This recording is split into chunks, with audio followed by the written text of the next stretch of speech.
The SR-71 today remains this mysterious and enticing aircraft. It's menacing, it looks so sleek, but really this is completely a form dictated by the function of the aircraft. We had a need to know what was going on in other countries, and the way that we were going to do that was having a photographic aircraft that could fly very high and very fast, and much faster than the U-2 which preceded it. The SR-71 was that answer for the U.S. Air Force and for the United States. The SR-71 was a tremendous leap forward in technology in many different ways. Fighters at the time could go about Mach 2, this could go Mach 3. It could fly incredibly high.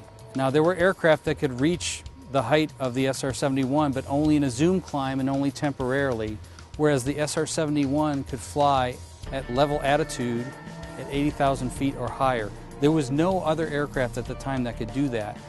It was a magnificent platform. It was untouchable, and yet it had not only photographic cameras, it also had systems that performed electronic intelligence as well, and it had a side-looking airborne radar, which was another sensor which was very effective. Speed in the 1960s was what stealth is today. Speed was survivability.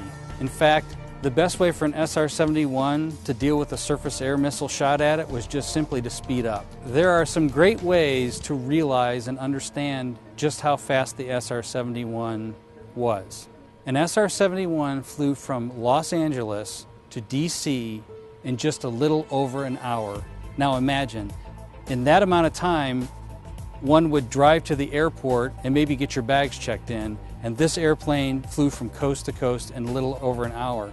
Originally, when the SR-71 was developed, there was the possibility that it could be used over China or even over the Soviet Union.